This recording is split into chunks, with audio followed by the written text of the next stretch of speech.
आज हम बात करने वाले हैं पद्मावती और अलाउद्दीन खिलजी के प्रेम की झूठी कहानियों के बारे। दरअसल दोनों एक दूसरे को जानते तक नहीं थे। तो फिर क्यों खिलजी पद्मावती को अपने हरम लाना चाहता था? आइए जानते हैं पूरे कहानी के बारे में। अलाउद्दीन खिलजी ने दिल्ली की सत्ता के लालच में आकर 1296 में अपने ही सगे चाचा यानी फिरोज खिलजी की हत्या करके दिल्ली की गद्दी पर बैठ गया था और उन्हीं के बेटी यानी अपनी बहन से ही जबरदस्ती निकाह भी कर लिया था। पद्मिनी शिहल के राजा गंदरभी की बेटी थी। शिहल आज का श्रीलंका कहा जाता है। पद्मावती को चित्तौड़ के महाराज रतन सिंह स्वयंवर में जीतकर अपने राजमहल लाए थे। राजा रतन सिंह उच्च कोटि के राजा होने के साथ साथ कला और संगीत के प्रेमी थी। उनके दरबार में कई संगीतकार थे। उन्हीं में से एक था राघव चेतन नाम का संगीतकार। वो एक अच्छा संगीतकार होने के साथ साथ काला जादू भी करता था।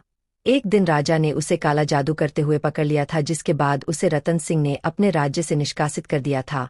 अपना निरादर देख चेतन बागी होकर खिलजी के राज्य में उसकी शरण में जा पहुंचे और कुछ ही दिनों में चित्तौड़ के किले की खूबसूरती के साथ साथ रानी पद्मावती के सौंदर्य को खिलजी के सामने इस तरह से प्रस्तुत करने लगा कि खिलजी के मन में रानी पद्मावती को पाने की चाहत दिनों दिन बढ़ने लगी।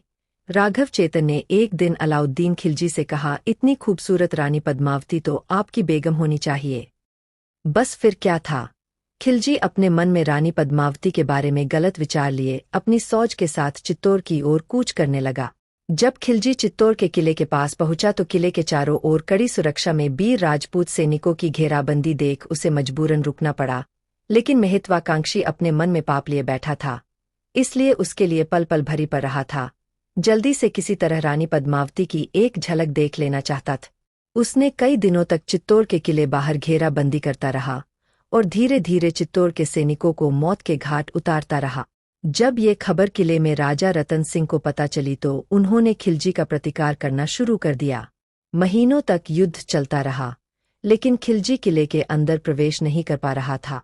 जब खिलजी को महसूस हुआ कि वो राजपूतानी सैनिकों को हरा कर किले के अंदर प्रवेश नहीं कर पाएगा, तो उसने कुटिलता दिखाते हुए राजा रतन सिंह को संदेश भेजा कि रानी पद्मावती की सुंदरता का कायल है। वो एक बार रानी से भेंट करना चाहता है और ये भेंट शिष्टाचार से परिपूर्ण होगी। रानी को वो बहन की नजरों से ही देखेगा।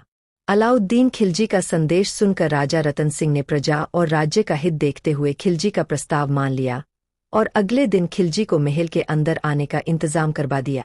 अलाउद्दीन अपने कुछ भरोसेमंद सैनिकों के साथ चित्तौड़गढ़ किले में प्रवेश कर गया। उसका अंदर स्वागत किया गया और शर्त के अनुसार उसे रानी पद्मावती को दिखाया गया, लेकिन रानी खुद सामने नहीं आई। खिलजी को एक बड़े शीशे में रानी का प्रतिबिंब दिखाया गया। खिलजी को पद्मावती का प्रतिबिंब इतना पसंद आया कि उसकी नीयत बिगड़ गई। सोचने लगा था कि जिसका प्रतिबिंब ही इतना सुंदर हो तो वो खुद कितना ही सुंदर होगा। अब खिलजी ने रानी पद्मावती को अपने हराम ले जाने का ठान लिया और अपने सैनिकों की मदद से राजा रतन सिंह को धोखे से बंदी बनाकर अपने कबीले में के चला गया और रानी पद्मावती को संदेश भेजा कि अगर राजा रतन सिंह और अपने राज्य के सभी मर्दों को जिंदा देखना चाहती हो तो तुम्हें मेरे साथ मेरे हरम में चलना पड़ेगा। अगले दिन खिलजी को संदेश मिला कि रानी उसके साथ हरम में चलने को तैयार है, लेकिन उनकी शर्त है कि राजा रतन सिंह को उन्हें जिंदा छोड़ना होगा। अलाउद्दीन ने रानी की शर्त मंजूर कर ली। अगली सुबह जब 40 डोली सजाई गई और उसमें रानी पद्मावती नहीं बल्कि चित्तौड़ के प्रधान सेनापति गोरा और बदल सिंह ने अपनी तलवारें और शस्त्र लेकर अपने चुनिंदा सैनिकों के साथ डोलियों में बैठकर किले के बाहर आए।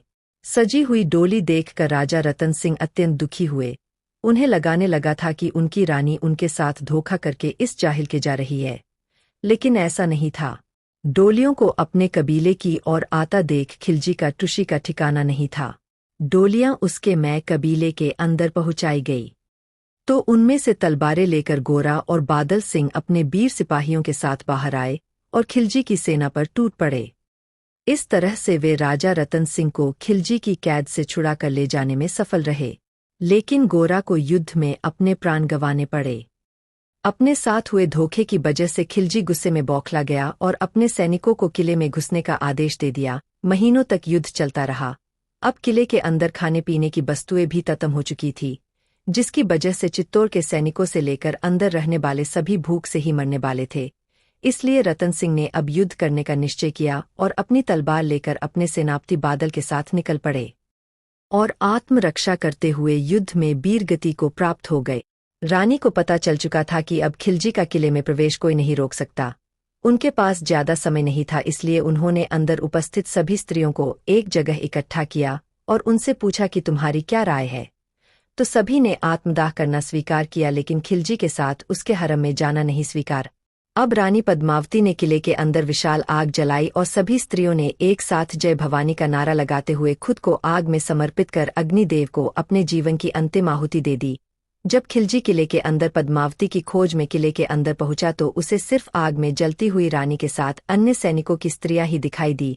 खिलजी ने चित्तौड़ का किला जरूर जीत लिया था, लेकिन वो एक भारतीय नारी और उसके पावन स्त्रीत्व से हार गया था। अपने आत्मसम्मान की लड़ाई हारने की बौखलाहट में खिलजी ने चित्तौड़ के आसपास मौजूद 30,000 निर्दोषों की निर्मम हत्या करवा दी थी और चित्तौड़ पर अपना कब्जा कर लिया।